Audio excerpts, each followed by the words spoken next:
Hi everyone, it's Dr. Odette Suter. I'm going live here. Welcome. I'm just going to do a little cross posting real quick and then we will get started. I hope you can all hear me. That would be great. Oh God, what do I do now? There's always something. All right, let's see. Well, cross posting. All right, let me grab that link and then I'm going to do that.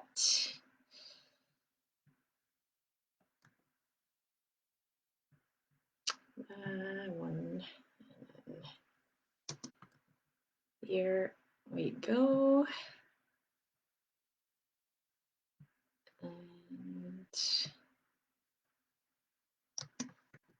there we go. All right, cross-posted. So I'm also going to put a link or some links in the first comment here for you guys. Let me see. That would be in the comment section right here. Can't see any comments yet. Oh, there we go. Yeah, so the third comment is going to be with some links and things for you to get more information. Hi, Carol. Hi, Sweta.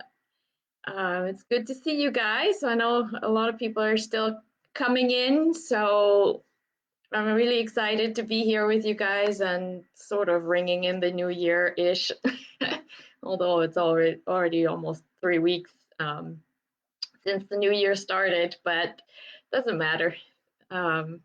You know, there's always something new, and just for you guys who don't live in a snowy country, this is what it looks like outside right now. So it's nice and peaceful. As much as I prefer warmth and beach and, you know, swimming in the warm water,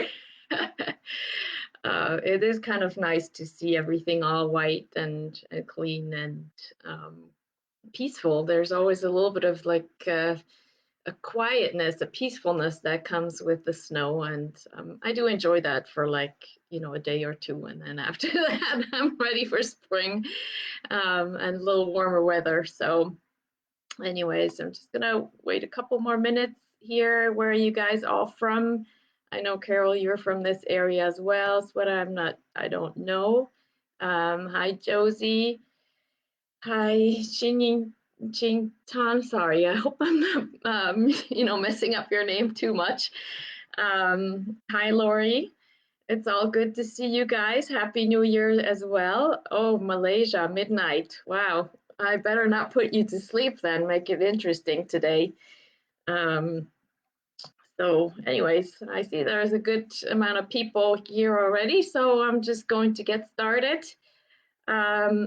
Please feel free to post all of your questions and comments or goals into the comment section so that I can go through those. I'm going to start with a little bit of just short little lecture type thing, and then we'll keep going.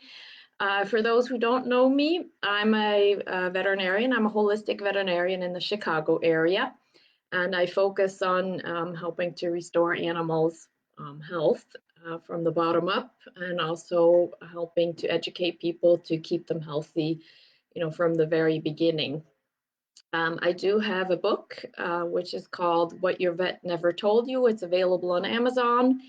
And I also have an educational series online, which is called Animal Longevity Secrets Revealed, where I go into a lot of depth in all the subjects and all the aspects of health that are important for our animals and obviously for ourselves as well. And I did post the links for all of that into the comment section for you guys to access. I also have a newsletter, so if you guys feel like signing up for that and, you know, keeping up to date on the happenings, that's in the link in the comment section as well. And obviously you're already on my Facebook page, so you can sign up for the newsletter right there. And if you like to follow, that would be awesome. And like the page, that'd be great. And also feel free to share with your family and friends, because we're all working in this together. We're all helping each other. We're all helping to change the world right now. So it's important, to include others that you feel might be, willing to support and help with the change. I'm just putting the information out there, but it's you guys who are spreading it and doing all the work. So I appreciate, the holistic animal community so, so much. And yeah, I love you guys. So just to get started with that, a little bit of mushy gushy, but for those of you who know me, that's who I am. So anyways, so hi from some of these other people who joined in. Glad you're all here. So anyways, a happy new year to all of you guys. And happy and healthy animals is what we're all looking for. And I know that currently, we are all a bit challenged because there's so much change going on in this world. And I know that for a lot of us, it can be difficult, and certainly the new year hasn't started out all smoothly as we would like it, and that 2020 has been quite a challenge for a lot, and there have been a lot of animals that also have passed during the holiday season, more so than ever, I feel. And I've also noticed that in the last year that animals are much sicker and have a much harder time, improving in their health. So that has been a huge challenge for me personally too, because I've been feeling like I'm failing as a veterinarian, and I know that it is very difficult for you who are doing all the best that you can for all of your animals and trying to help them and doing everything. And so I wanted to address that a little bit because we need to set the stage for this new year. And this morning, as I was moving around, cleaning and doing stuff, I was thinking that, I have so much on my plate, and we all have a lot on our plates, and there's so many, spinning, whatever, plates all at once. And I also have been feeling that I can't really catch up with everything and do everything that I need to do and as well as I would like to do, because I like to have things really clean and done. I don't like to have like a pile of things, kind of hanging over my head. But then I was thinking that maybe this is a year of letting go of perfectionism and letting go of all the things that we think we should do and all the judgments that we have, and also the control, because you know I am a bit of a control freak. I like to control my environment because that makes me feel safe. That makes me feel like I have control over my life, which I know that in the past year there's a lot of things that have been very much out of control. We have all been thrown into the waters of change, and humans, the human animal does not like change. It creates panic, it creates terror, it's uncomfortable. Even if we welcome change on some level, a part of us definitely doesn't like it. And, I'm certainly not an exception in that. So, we have the opportunity for a huge amount of change right now, probably more so than it's ever been on this planet. And, when you look around, I mean, it's everybody's, rug has been pulled out from under them on some level in some areas of life, including our animals' health and our animals' well-being um, and such. And as a result, we have all been experiencing a whole lot more stress, which obviously affects our health in a great way. And so it's important that we take a little bit of a step back, and just kind of look at life as, something that changes a lot, but there's still a part of us that has peace inside and has, a degree of centeredness, And we all have different ways of remembering that, or of trying to step into that, and kind of anchoring ourselves into it. For some of us, it could be meditation, it could be exercise, it could be hanging out with friends, hanging out with our animals, obviously, loving up on them, having our cat sit on us and, doing the whole kneading thing, or just going for a ride with our horses out in nature. So there are so many ways that we can take care of ourselves, even if we're, socially distancing still, and maybe more worried. But I think it's very important that we do some of these things to just kind of help each other and help ourselves.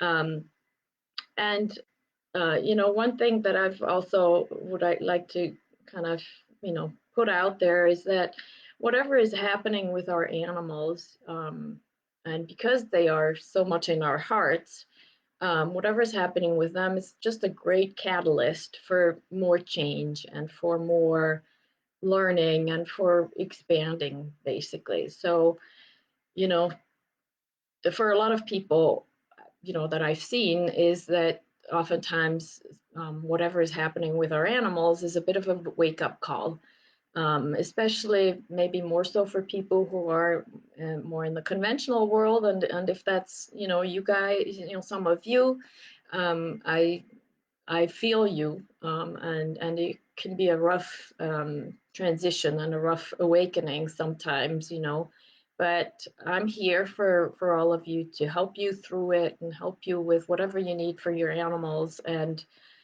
support you in love and compassion, and in an educational manner, because veterinarians or doctors in general are supposed to be teachers. Doctor means teacher in Latin. So we're here to educate and support. And so, welcome to the journey, and welcome into a deeper aspect of it, and diving in more, and with more acceleration for sure. And, what I hear a lot is that people feel, guilty, that they should have done better and they should have done more, and they feel like they've let down their animals, and so on. But, our animals don't judge us. And it's all a journey. We are where we are, and we learn, what's in front of us. And until it is in front of us, we don't really know that we need to learn that. So, um, we know what we know when we know it, and then we can do, better if we do. But again, no judgment, because it's a journey. Life is a journey. As much as we would like everything to be nicely, perfectly packaged and everything, it's just not the way it is. And we just have to find some peace in that, peace in not knowing, peace in the change, peace in the little bit of upheaval, peace in the uncertainty. Um, so, anyways, that's my little, insight for this morning on that. But I want to just briefly talk a little bit about the foundation of health, just to kind of, again, set the stage so that you know where to look and where to start, and what things need to be in place to create the best health for your animals, and obviously for yourselves as well, because we are animals as well, just in a different shape. There's a lot of similarities, and, the foundation is the same. So, and I do go into depth on that much more so in my book, and also in my video series, even more so. So the foundation for health is really based on 6 pillars that I've kind of not come up with, but picked up from different places. And one of them is nutrition. So the body is obviously made out of flesh and cells and everything. And all of these cells, they need good nutrition in order to be able to function properly. And we can also not forget that our animals have a lot of microbes in and around them. And these microbes also desire good nutrition in order to be able to function properly. So we need to provide good food for the microbes, which outnumber the body by a factor of 10. the body cells, and on a genetic level, they outnumber us by a factor of about 100 to 150. So they're really running the ship. So we're basically a heap of microbes dressed up in a suit. So it's very important that we have good nutrition, and the more we feed our animals what they would eat in the wild, the healthier they can be. I always like to compare, for example, highly processed dry food to more of a McDonald's diet for us humans. And if we feed that day in and day out, that probably is not the best option for our animals. So a fresh diet for them that is species appropriate is really important. Um, and then the next pillar is GI health. The gastrointestinal tract has to be healthy. No guts, no glory, as the saying goes. And even Hippocrates in 400 BC knew already that a lot of the diseases begin in the gut, or he actually said all diseases begin in the gut. And science is just starting to pick up on that, and with all the microbiome research that's been happening these days, and it's accelerating really, really quickly, which is quite incredible. Even in the conventional field, there are a lot of veterinarians now that are doing fecal transplants and recommending, working with the gut on that level. And that's quite incredible because usually it takes about 14 years for any new discovery to become mainstream. And I find that with the fecal transplant, that's actually been very much accelerated, which is really, really incredible. So anyways, microbiome research. So we need to make sure that the gut is healthy, because without a healthy gut, we have a lot of inflammation in the body, because an unhealthy gut that's inflamed becomes porous. We call that leaky gut. And so particles can go through that are not digested properly and too big, and they just float around in the bloodstream as foreign bodies, basically. And the body then has to clean that up with the immune system. And when the immune system is active, then we have inflammation in the body. And that inflammation can travel to the brain, can travel everywhere the blood goes, really, to the kidneys, the joints, etc. So a well-functioning GI tract is really, really important, and it's one of the foundations. And then generally with my patients, once their GI tract is healthy, they're on a good nutrition, and their body is stable, I will also do some detoxification. And detoxification really has to be done correctly, because otherwise the animal can really suffer and have a bit of a setback. And generally, I don't do a whole lot of detox in the wintertime, but just because the body goes more inward, it's more conserving, it's trying to hold on to everything. So it's a little bit more difficult for the body to detox at that time. But closer to springtime in March is a really good time to do a little bit of detox, something gentle. And then I also recommend doing it in the fall, so twice a year, just to give them a little bit of an opportunity to get rid of all the toxins that are accumulating, because currently we are dealing with like an onslaught of toxins through the air, through the water, through whatever is being sprayed around on food, also from the houses themselves, from our homes. New furniture, for example, outgasses a lot of chemicals, and then chemicals that we use in and around the house. And those are things that we can control. We can't really control a whole lot of what's coming through the air, unfortunately, but there's a lot that we can control, and so it's good to, change a little bit in that regard, and find some solutions that are less toxic for our animals. And then one other important pillar is the nervous system.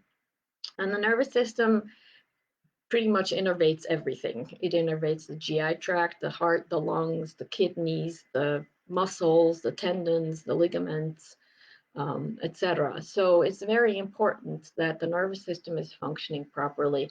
And that is something that is very near and dear to my heart because I see so many animals, unfortunately, that come at an older age already and they start to, they're showing up with hind end weakness, with arthritis.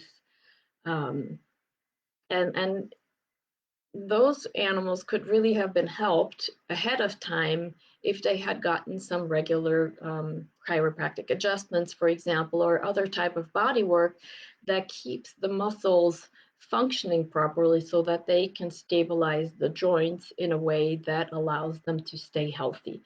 Because arthritis doesn't just show up all of a sudden. It is something that occurs over a lifetime. So, for example, in a dog that has hind end weakness, it can have some arthritis in the spine, which then causes a narrowing of the spinal canal, which then compresses the spinal cord, and as a result, the nerve input into the hind end is decreased. So, if we have that already happening, there is not a ton that we can do to reverse it, but we can at least stabilize it and improve what's there. But even better would be if we started at a very young age and kept that spine moving properly so that they don't end up with mobility issues down the road. The nervous system is also very much affected by the levels of stress that we have. It's affected by the GI tract, by GI health, because we have a big long nerve that starts right by the neck here. It's a cranial nerve, the vagus nerve. It's called a wandering nerve because it's a very long nerve that goes along the neck, goes through the diaphragm. Okay, now I'm running out of picture. And then innervates the internal organs of the abdominal cavity as well. And that nerve can be affected in all the places that it travels through.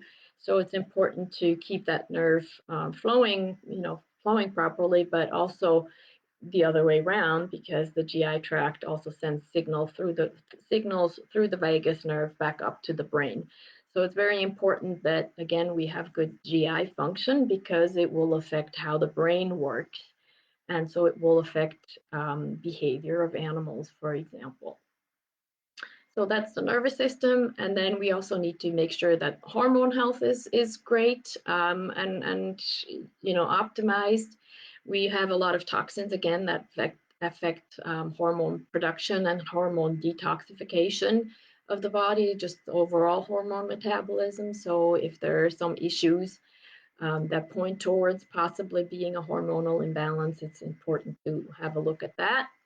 I've done a little bit of experimenting recently, maybe in the last 6 months or so, on using, manual therapy for hormone balancing, especially in males, because it seems that there are more male dogs that come in, with issues of humping too much and just being overly sexual.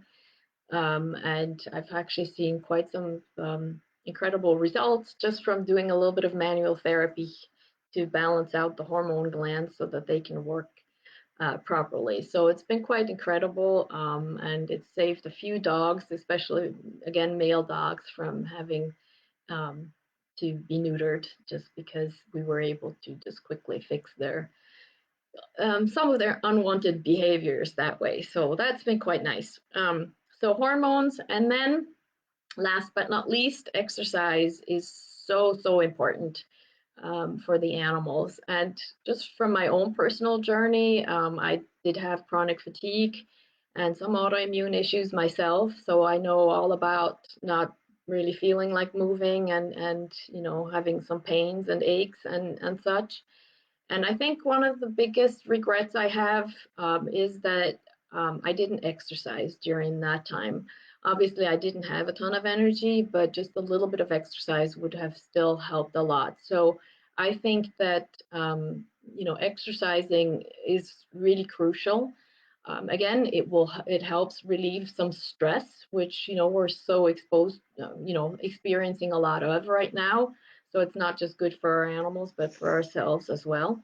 So if we take our animals for a walk or go horseback riding or chase the cat around the house to get them to exercise a little bit as well. So that's really, really crucial because it improves blood flow. It gets, you know, everything moving better. It just brings more peace.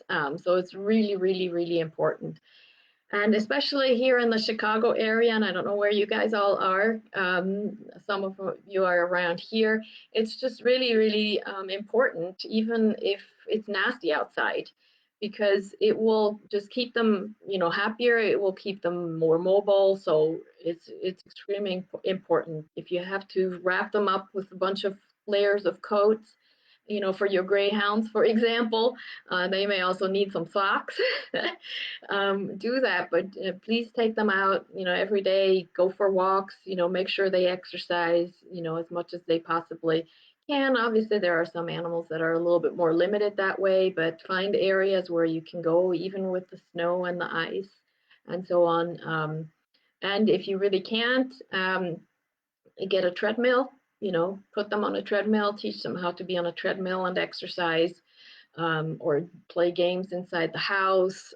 Just keep them active mentally as well, because that will help a lot with some anxiety. Some dogs that I know, for example, do a lot better when they've exercised, and if they didn't exercise, they have a lot more separation anxiety, for example. So just movement is so, so crucial. And I have found just by observing that if the animals are able to move around and exercise properly, then you can almost get away with a little bit less, attention on some of the other pillars that I mentioned, including nutrition. So exercise can make up for a lot of some of the smaller imperfections otherwise. So very, very, very, very, very important. Just in case I didn't say that, it is incredibly important to exercise. All right, so those are the pillars that I usually talk about. Obviously, emotional health is important as well. If you guys have any questions about that, just please post that in the comment section. I don't want to go too much into that. I already addressed some of it a little bit in the beginning, but definitely incredibly important as well, because obviously how we feel and how we think has a great influence on, on our bodies and the microbiome as well. So a little bit of nice talking and gratitude for, how things are can go a long way to kind of shift the energy to be a little bit more, I don't know, healing, I guess. All right, so let me go back up into the comments here, and I'm gonna see what I can find as far as questions go. Hi from California and Phoenix and Kansas. Hi, everybody. You guys are from everywhere. Yeah. All right. So question. Sierra, we can only do so much. We always put ourselves to a higher standard than we can achieve. Yeah, that is true. Which is good, though. I mean, we do need to, thrive for better and for improvement and for growth. Keeps life interesting too, I think. If we were to stay stuck, at least I would feel really bored. Again, I'm also not a huge fan of change on some level, but on another level, I think it's good. It keeps us on our toes and keeps us moving. This resonates with me so much, Allison. Thank you. I'm glad to hear. All right, so Allison, I have a Cavalier with GERD. It seems raw aggravates it. He also has sensitivities to other proteins except rabbits. Suggestions. All right, so with any of the animals that have GI issues, what I usually start with is I obviously look at the diet, and if there's something obviously sticking out, I will work on that. But to find out the underlying cause and to find out what's going on, we really need to get started with a little bit of testing. A test that I really like to run is the animal biome test that checks what the microbiome composition is in the gut of the animal. And very often with animals that have GERD, I find that they have a significant imbalance they have overgrowth of certain microbes, and then deficiencies in some of the others. So it's very important to kind of have a look at that, because if we can fix the microbiome, then a lot of these things can go away. For example, dogs that do a lot of air licking and have reflux, I find that they usually have an overgrowth of certain microbes of the Escherichia shigella group or Clostridium as well. And so if we can fix that, then very often their symptoms will reduce and they will feel a lot better. If there are sensitivities to proteins, or a known history of possibly having food sensitivities, I like to run a NutriScan, which is a saliva test that gives me a little bit of information on what the animal can tolerate and what not. And that way I can then design a diet that works with that and eliminates the foods that are offending in the moment, at that time. Um, because anytime we want to heal the GI tract, if there's a food that they have an issue with and we're trying to heal it, it's like, with that food still throwing oil in the fire while we're trying to extinguish it. So we have to remove the oil. So temporarily, we may have to remove certain foods or switch them to a diet that they've never had, to a protein that they've never had. Just to give them a break so that the gut actually has a chance of healing. So once I have all of that, then I can, work and move forward with a good plan for the animal to help heal their guts. And then with reflux, I also always look at the nervous system, because as I mentioned, the vagus nerve runs through, many parts of the body and can get affected at any level during its, travel wherever it's going. And it can affect how the GI tract works. It can affect, the sphincters that are supposed to close the stomach up so that food cannot go back up into the esophagus and cause acid reflux. So we need to make sure that the nervous system is also functioning properly, and sometimes that's all it takes is to just look at that. And I use muscle testing for it just to see where there may be an issue, and then I fix that. And that can sometimes just take care of it just like that.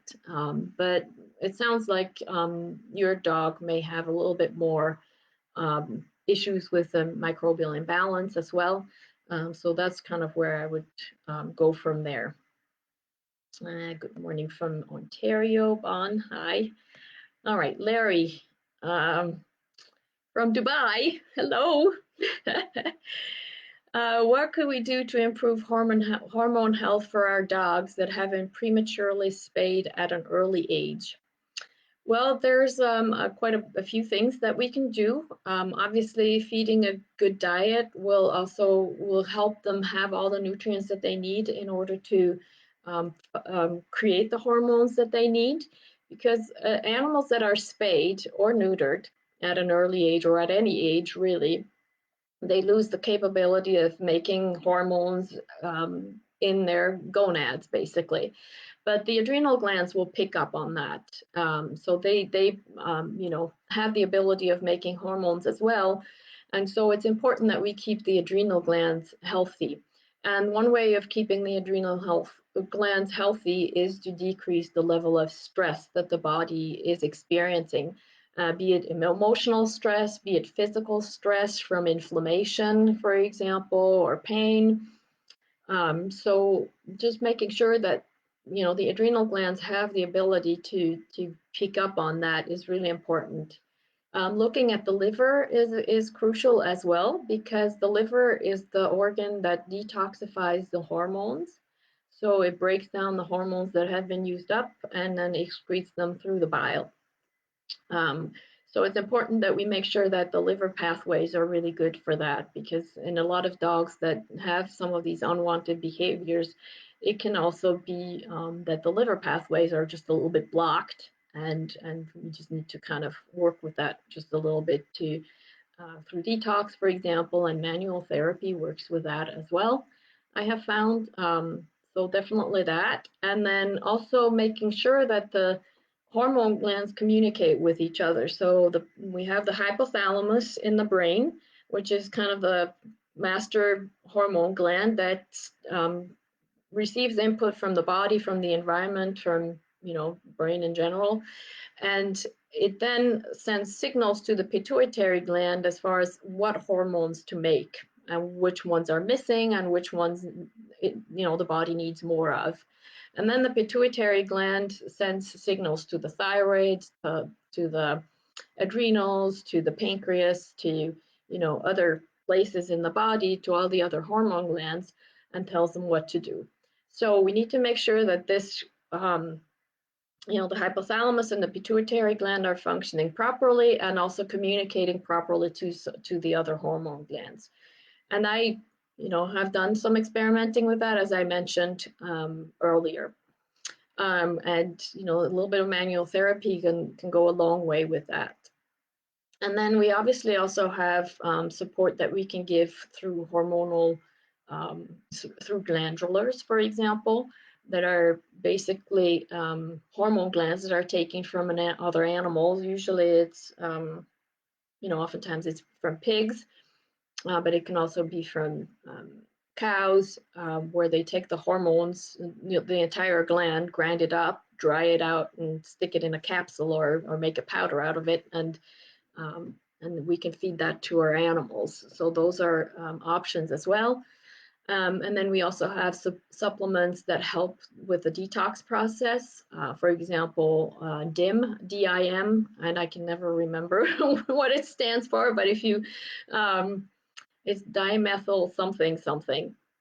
So that, for example, helps to process the hormone metabolites to get them out of the system properly. So it helps detoxification of the hormones.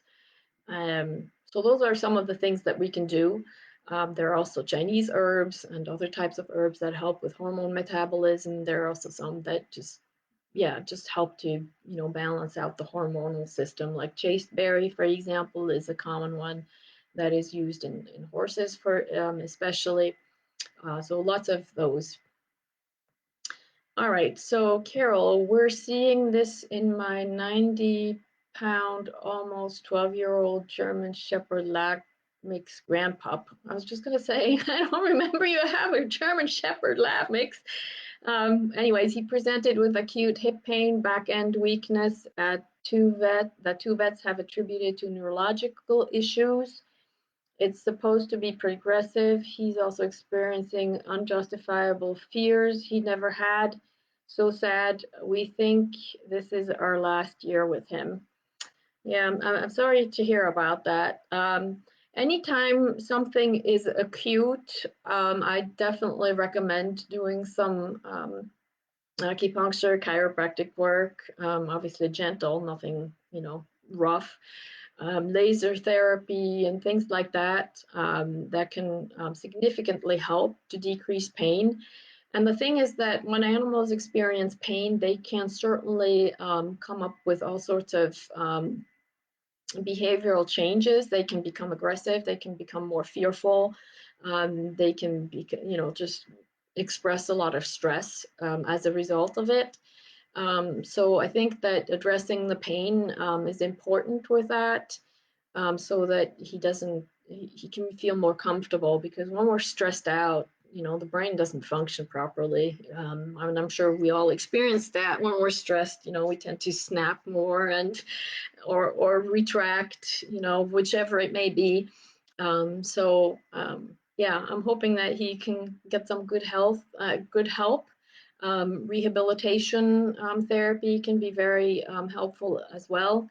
That helps to retrain the body and helps to increase muscle mass, because that's the most important thing, especially in old animals, that they maintain muscle mass, because the muscles are really what stabilize the joints. And the less muscle they have to stabilize the joints, the more unstable they become and the more arthritic they can become, and the more painful as a result. So again, exercise is really crucial, but it has to obviously be done in a way that is productive and good for the animal, and not overdoing it, because we don't want them to be more sore afterwards. All right. So Lori, my spayed female humps, yeah, they do that as well. And sometimes it's just that they're overly excited. Sometimes it helps to give them more exercise and keep them mentally stimulated, especially in some of the dogs that are more of the herding animals, for example. They have a very active brain and they can get bored very easily and get themselves into trouble. So very important to do that. And I have not worked with a ton of females on the whole humping thing, but it works just the same as with the female with the males. So certainly something that can be addressed. And what I like to do is I always like to do body work because it helps me to rule out a lot of things because it's something that's very easy to do. It doesn't take a ton of time and it can be done right then and there. You don't have to wait for a lot of testing. So it can really help to kind of eliminate a bunch of stuff and then we can see what's left. So with humping females, certainly it's worth having a look. Um, and see what their hormonal balance is like. All right, Melanie, great video. Thank you and sharing. Thank you so much, Melanie. Um, Carly, got NutriScan done and no food sensitivities were diagnosed, but adding foods seem to cause increased allergies, itching, ear infections. Does that mean it's leaky gut? According to NutriScan, a lot of food sensitivities diagnosed mean leaky gut. Yeah, generally, if with the NutriScan they come back with allergies to everything, that's usually more of a leaky gut issue. If no food sensitivities were found, it does not mean that there isn't leaky gut. Then I probably would recommend doing an animal biome test just to see what's going on with that because allergic dogs tend to be more sensitive to any change in the microbiome. So even every time you add a new food, you can actually create a change in the microbiome. And anytime we create a change in the microbiome, there's always the potential that some of the microbes will die off and some will take over a little bit more. And that can cause irritation to the gut lining, which then can stimulate the allergies to get worse. So I would definitely look towards that. Um, Making sure that the microbiome gets a little bit of a overhaul. But allergies are really, really challenging. I used to have relatively good success and easily, be able to treat allergies in dogs, but it seems like in the last couple of years it's just gotten more and more difficult, just because of everything that's going on that I mentioned, earlier in this Facebook Live. So yeah, we just have to be patient. We have to be extremely patient with allergies and give them some relief too when they need it, so that they're not suffering because being itchy all the time, that's very stressful to the body as well. But yeah, allergies these days are unfortunately not a quick fix. It can take months and sometimes longer, and sometimes we can't get them quite to where we want, unfortunately. But yeah, just keep on digging. That's what I would say. All right, Lori, can you talk a little bit about what the detox process involves? So the detox process has a few parts. So obviously, first we are exposed to all the toxins. Our animals are exposed to the toxins, and many of these toxins are fat soluble, so they get stored in fatty tissue, and that's a way of the body for the body to get these toxins that would be damaging out of circulation, so that they're not, you know, causing acute symptoms. For example, if an animal were to be exposed to high levels of lead and have a real lead toxicity, they would have significant symptoms. And from that, because the lead is still floating around in the blood and getting into all the tissues, which then causes the tissues to, revolt. um, so when we have these these toxins in like smaller amounts, they just get taken out of the circulation and stored away so that they create the least amount of damage, but they still do, obviously, but a little bit less. So one part of the detoxification process is to bring these toxins out from the fat so that they get into the circulation, so that they go through the liver and the kidneys and can get excreted as a result. So the first step is really to make sure that the liver and the kidneys and the gut are healthy so that these toxins can actually be processed and excreted. Because if we were to mobilize a lot of toxins all at once, then, and the liver and kidneys are overloaded, then the animal would feel quite sick, because that would be like an intoxication, like if they had just eaten a bunch of lead or some other kind of toxin, for example. So we want to make sure that the detox pathways are open and functioning well. And in order for that to happen, obviously the liver and the kidneys and the skin and, all, the lungs, because we have a lot of detox organs, it's not just the liver and the kidneys. We need to make sure that these pathways are open so that these toxins can be shuttled out. We also need to make sure that lymph flow is functioning well. And that again comes through exercise, for example, because with exercise things move. So it really improves lymph flow, it improves blood circulation, it improves oxygenation of the blood, and then also oxygenation of all the tissues, which then can also work better because oxygen is needed to make ATP, which is the energy that the cells or the mitochondria in particular make. So we need to make sure that everything is in place so that the body can actually deal with these toxins. So I never start detoxification on an animal that's not feeling well and doesn't have some level of stability, because it can really throw them off. That's why I start with nutrition first, to make sure they get the nutrients, and also fixing the GI tract, because all the microbes that are in the gastrointestinal tract, or not all of them, but a lot of them, will also help process toxins.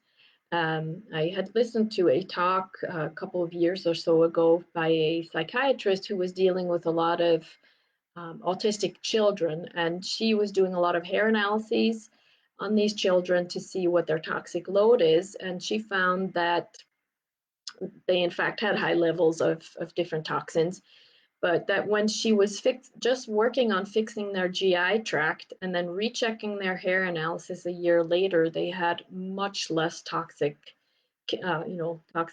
in their bodies just from fixing the GI tract. So it's very important, that we make sure that these microbes are there and can help to detoxify the body. So it's very important that we do that. And then there are obviously a lot of herbs that can help with helping to clear the pathways, the liver pathways, such as milk thistle, for example. There's also SAMe that comes in the form of denamarin. There's DMG, which is a precursor for it. So there are a lot of supplements that can help support the liver and also help to support the kidneys. And the kidneys are a little bit more sensitive to toxins, so it's really important that we support the kidneys and make sure that things are being flushed out, because kidneys don't regenerate at all much, maybe just a bit, but not much. So when we have a lot of toxicity of the kidneys, it really destroys them. So we need to make sure that things are being flushed out. So it's important to feed them a diet that is high in moisture, maybe even adding a little bit of extra fluids just to make sure that things are being flushed out. And then I also like to add binders to the mix. For example, charcoals, clays, chlorella. There are all kinds of different binders that help to bind the toxins that end up in the GI tract, because the liver dumps toxins through the bile into the gallbladder, and then from the gallbladder into the small intestine, and then it needs to be shuttled out. So we obviously need to make sure that they go to the bathroom on a regular basis, because otherwise these toxins are just going to be reabsorbed. And then if we do add some binders, then these binders will attach to the toxins, bind the toxins and shuttle them out of the system. So those are kind of, in short, what we need for the liver to be able, or for the body to be able to detox properly. Of course, we also want to make sure that we don't add a lot of toxins to the body. and control the toxins that we can control. All right. All right. Allison, he also has Chiari malformation. Yeah, in those cases, it's especially important to do some body work. Obviously, with Chiari malformations, we have to be careful around the atlas in that area, but there's a lot of things that we can do to affect the area from a bit more of a distance because, for example, the pelvis is also attached to the spine and the head, through the spine. So if the pelvis is a little out of alignment, then that will also cause a misalignment in the neck because it's connected, right? So there are a lot of things that we can do with a little bit of physical manipulation that way to just help to release some of that pressure there and help the vagus nerve to function better, for example. Julie Chandler, I just realized that you are in Chicago. There are not too many vets like you around here. Well, you'd be surprised. There are quite a few of us around here, actually. So, yeah, shout out to the Whole Pet and Royal Veterinary Center, I think they call themselves. And, there are a lot of holistic vets around, and we are definitely a growing species. So anyways, yeah, happy snow day, I guess. I'm assuming it's snowing where you are as well. All right, so Rebecca, are there any risks to the animal who get a fecal transplant? I had animal biome test done, but did not understand the results. It's been almost a year ago. I'm currently doing Adored Beast Yeasty protocol. I have the leaky gut protocol also, but it says to wait to start after the Yeasty Beast. Thank you for all you do. Much love and appreciation. Well, thank you. Much love to you as well. Great question. Risks for fecal transplants, not generally. They can have a little bit of diarrhea once in a great while. I have one that has a bit of diarrhea, but I think that's more just of a cleaning out because when you put a new microbiome into the gut, the old has to kind of leave, and sometimes they get into a little bit of a fight with each other, I think, but we don't really know for sure. So that can cause things to be flushed out a little bit, but generally I haven't really seen an issue much with that. Again, some animals can be a little bit more sensitive, so we just have to slow things down a little bit sometimes, especially if you're doing the fecal capsules. And if you need some help with interpreting the animal biome test, you can always give them a call. I'd be more than happy to help you with that as well. I do phone consultations, so if that's something that you're looking for, I can certainly help. Since it's been a year that you've done the test and you've done a lot of other things since then to affect the microbiome, I probably would recommend rechecking if you still have issues with your dog because a lot of things can change in a year. The microbiome is very adaptable and changes quickly. So the test results from then are probably not all that helpful, except for just to compare what you've done, how it was and what you've done in the meantime and how it's changed and affected the microbiome, in a good way or not so good way, who knows.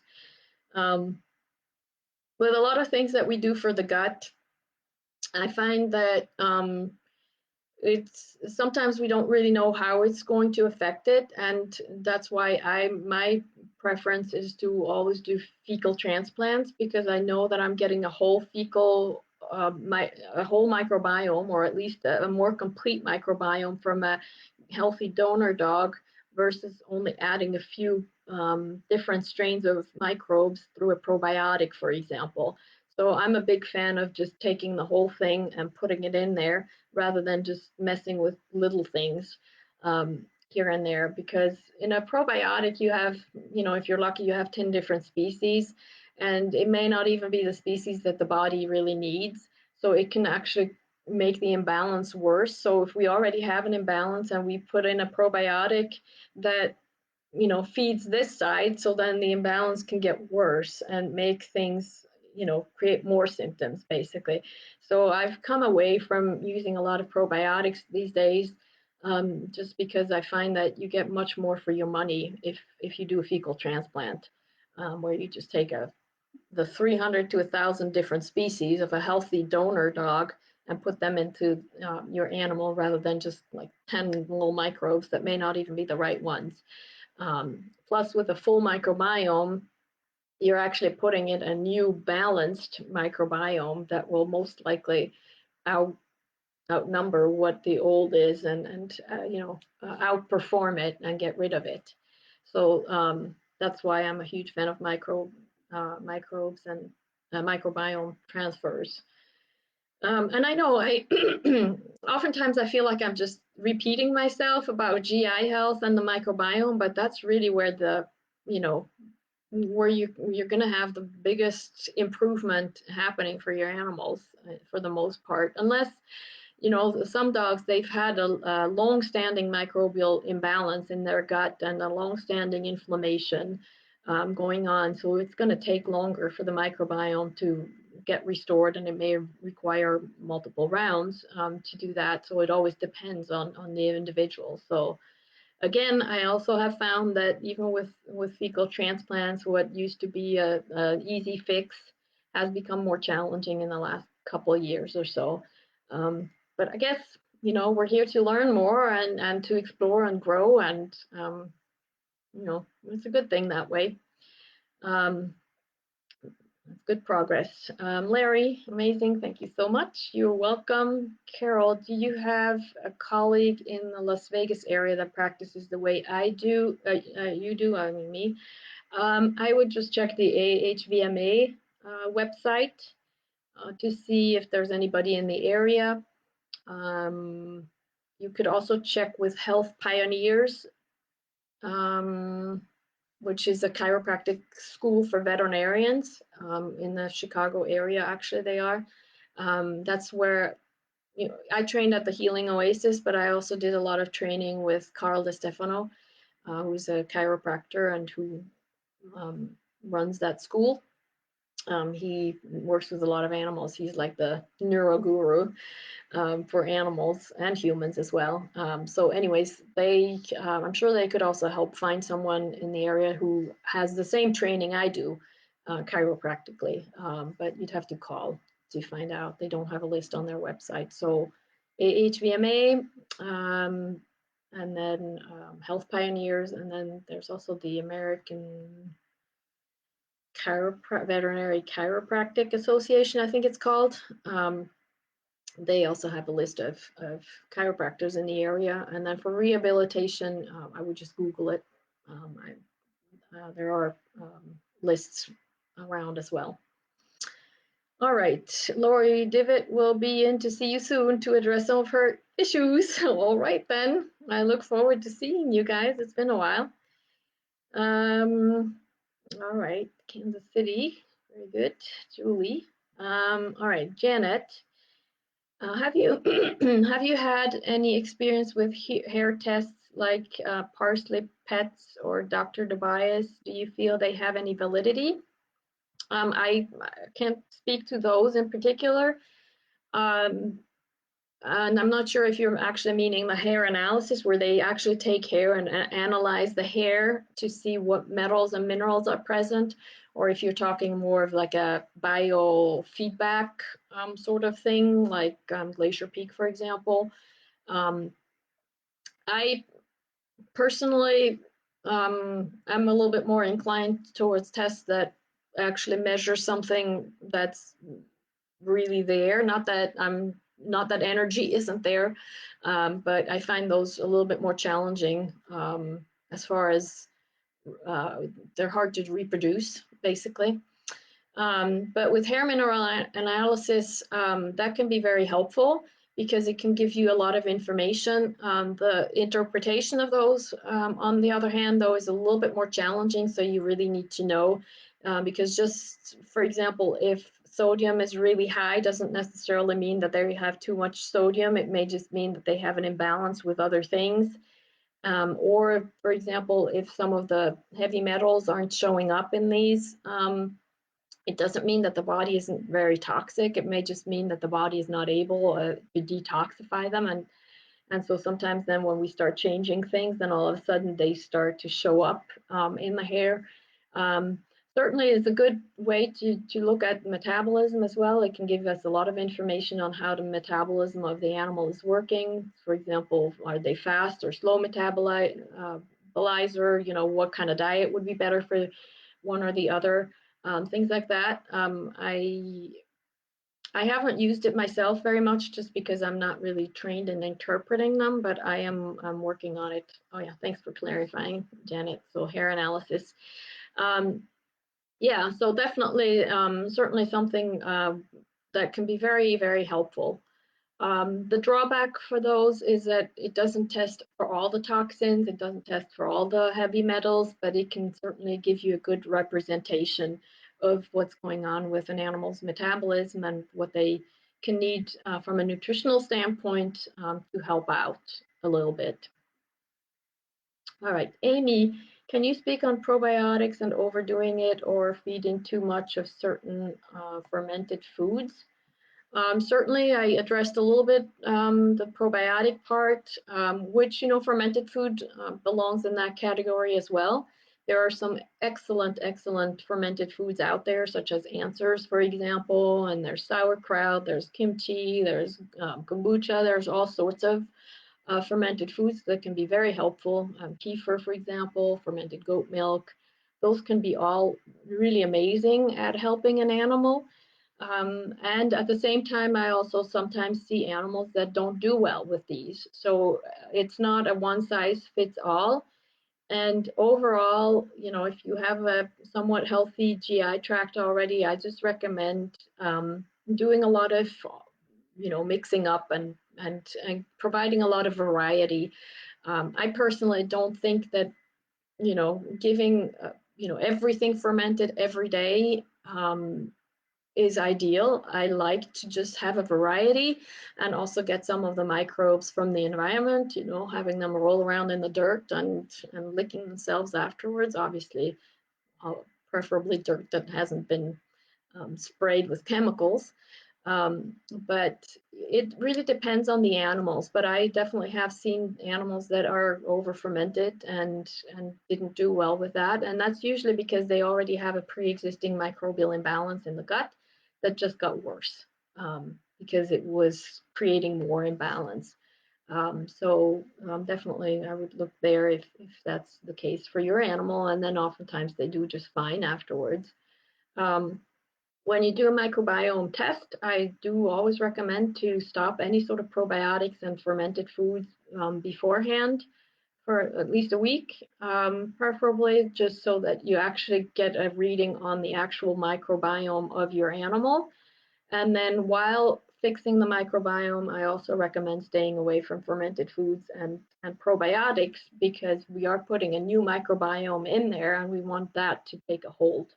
And then, once that's all fixed up and everything, then going back to some of that certainly can help. But I recommend variety, just like for us, just variety is good. All right. Brooke, Dr. Suter, Litter Spencer with the vestibular disease is doing so much better. Thank you for your encouragement. I am very happy to hear. Yeah, vestibular disease in older dogs can be really scary because they can't walk, they go in a circle, their eyes go back and forth, and they, don't feel good, they don't want to eat. But very often, most of the time they recover within a week. So as scary as it is, give them the supportive care that they need, even anti-nausea medication if they need that, keeping them safe, keeping them hydrated and such, and then usually they do quite well with that. Janet, are there any must-have additions do you like to see in a 80-10-10 DIY raw diet? Supplements, fish, oyster, mussels, mushrooms, and other foods like this? I have to say that when people make their own, I usually like to refer them to someone who has a computer system where they can plug in what they're giving to see what deficiencies or excesses may be there and how to balance that out. Because yeah, it's hard to know exactly what's missing without that, to be honest. But again, variety helps a lot because, I mean, obviously we didn't have computer systems in the past, and in the past there was no AFCO that was telling us how much of what to put in there, and there's a lot we don't know. Everything gets affected by the GI tract, how it absorbs and utilizes nutrients, how well it digests things. So, we just do the best that we can, and that's where hair analysis can come in handy to kind of give us a bit of an idea of what may be missing. There are also veterinarians out there who do nutritional response testing, where they just use muscle testing to see what may be missing.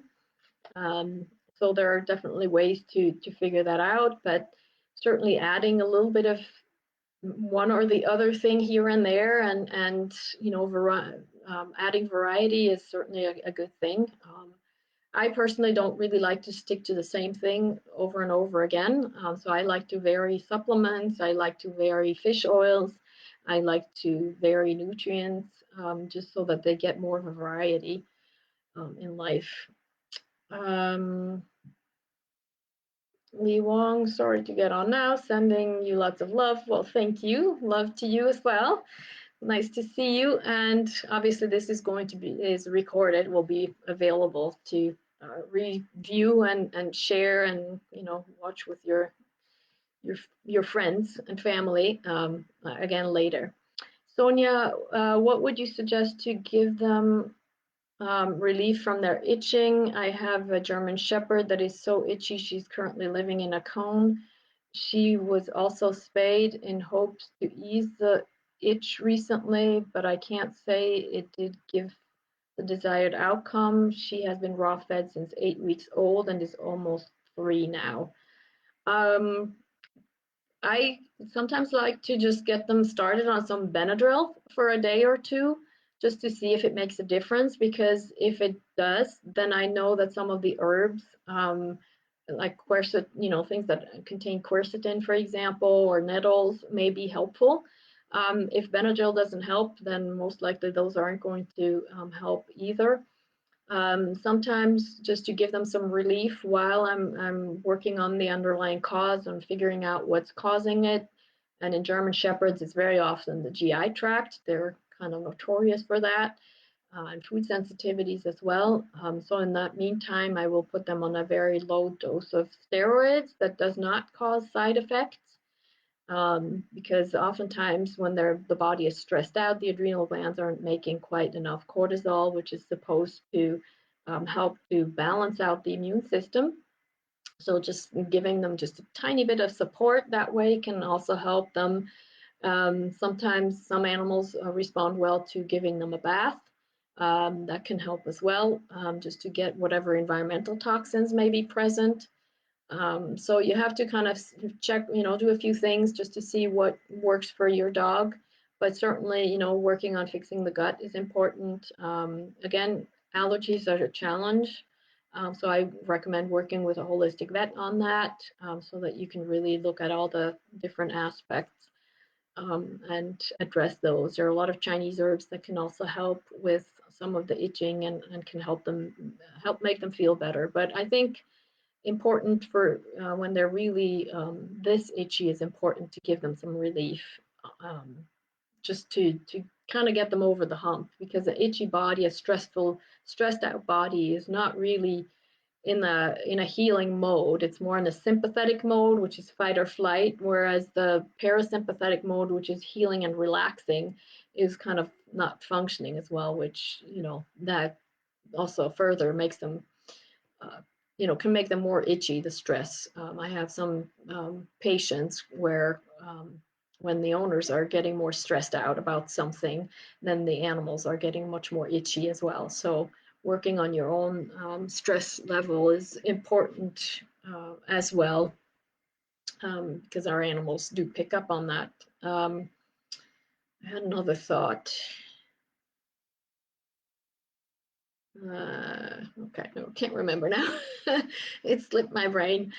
Yeah, maybe it'll come back. All right, Angelo, hello. Janet, great answer. Currently taking a class with Raw Feeding 101 and using Pet Diet Designer despite 20 years of feeding a fresh food diet. Oh, good for you. Yeah, Raw Feeding 101 That's amazing. It's Scott's page, Scott Marshall, and he has a computer program where he can plug in everything and then tell you what may be necessary to add to the diet. And he also has a Facebook group that helps people with raw feeding questions. I'm also on a Facebook group, the admin for the holistic animal advice and raw feeding support. So if you have any questions, you can always join there as well. All right, and then Leon, thank you for your rabies protocol before and after the vaccine. Yeah, you're welcome. Yeah, I like to do a little bit of detox and a little bit of extra immune support before any vaccine is given, and then after the vaccine as well, just to help them if you have to vaccinate. And usually it's more of the rabies that's necessary because of the law. Um, so yeah, that can just help them tolerate it better. For sure. Julie, I currently feed my dogs Answer detailed beef and turkey. You said we should switch it out. What other pre-made raw food do you recommend? I like raw bistro, small batch, OC raw, Bones and Co. Basically, any of the ones that have high quality ingredients, meaning that they're from animals that have been raised and treated well. Organic, veggies and fruit, if that's part of that. And also that are not high pressure pasteurized. I like those. Darwin's is another one that's not high pressure pasteurized. So those are kind of some of them that I like a lot. All right. I think we got through all the questions. You guys are amazing. It seems like you're already well on the way with all of your animals and doing amazing things for them this year. It's always nice to see you guys. Some of you I already know, obviously, from either online or in person. So it's always nice. Thank you so much for joining. I really appreciate all the questions, and it's always fun hanging out with my peeps because we're just a big, loving, passionate community who are always trying to do better and improve the world and improve our animals and just love them, as much as we possibly can. It's always nice because when we talk about animals, all our hearts are like right there. We carry them on our sleeves for sure when we talk about animals. Anyway, so thanks for being here. I would love it if you could share it with friends and family and just spread the word so that we can continue with all the change in this world, because you guys are a huge part in that, as I mentioned in the beginning. And thank you so much for all that you do, for loving your animals, and for being such amazing people and contributing to this planet with all of your love and passion and drive for learning and changing. And also, I just wanted to remind you, if you wanted to sign up for my newsletter, I usually send out a little bit of a cliff note at the end, just to do a little bit of a recap. So I will do that, and it's pinned in the third comment of this post. So anyways, it was a pleasure hanging out with you in the new year. Enjoy your Sunday, and I will see you next time. I'll do one soon again. All right, have a wonderful day, everyone. Love you, and thank you.